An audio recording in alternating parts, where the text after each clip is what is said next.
யுஎஸ்ஏல இப்படி ஒரு divine place இருக்குன்னு தெரியுமா? நியூ ஜெர்சியில் பேப்ஸ் சுவாமிநாராயணர் அக்ஷதம். இந்த கோயில் வந்து வேர்ல்ட்லே second largest Hindu temple, 183 acres. நம்பவே மாட்டீங்க, அவ்வளோ பெரிய கோயில். இந்தியாவுக்கு வெளியே அமைந்துள்ள ஒரு அற்புதமான ஆன்மீக மையம் அப்படின்னு தான் சொல்லணும். 2023 ரீசெண்டாக தான் வந்து இந்த கோயில் வந்து ஓப்பன் பண்ணாங்க. இந்த கோயில் வந்து பார்த்திங்கன்னா சுவாமிநாராயணர் அவரோட வந்து போதனைகள், தர்மத்தின் மதிப்பு உலகிற்கே எடுத்து சொல்லும் நோக்கத்துடன் உருவாக்கப்பட்டது.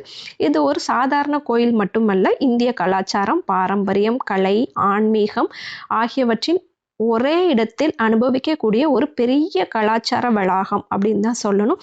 இந்த கோயிலை கட்டுறதுக்கு சுமார் 12 ஆண்டுகள், 2011 ஸ்டார்ட் பண்ணி 2023 தான் வந்து முடிச்சிருக்காங்க. 12,000க்கு மேற்பட்ட வாலண்டியர்ஸ் அவங்களாம் சேர்ந்து தான் இந்த கோயில் உருவாக்கியிருக்காங்க.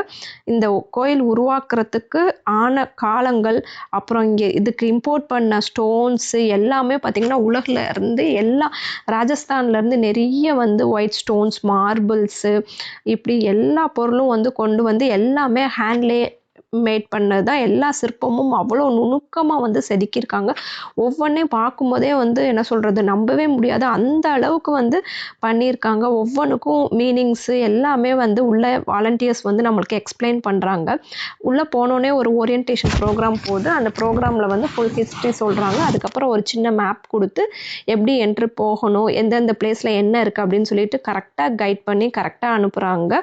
பார்க்குறதுக்கு பிரம்மாண்டமாக 10,000க்கும் மேற்பட்ட சிலைகள், கோபுரங்கள், அப்புறம் பார்த்திங்கன்னா அந்த தண்ணி வந்து நிறைய புனித நீர்லாம் கொண்டு வந்து உருவாக்கியிருக்காங்க. உள்ளே போனீங்கனாலே அவ்வளோ மைண்டு காமாக இருக்கும். கண்டிப்பாக விசிட் பண்ணி பாருங்கள் நியர்பையில் இருந்தீங்கன்னா.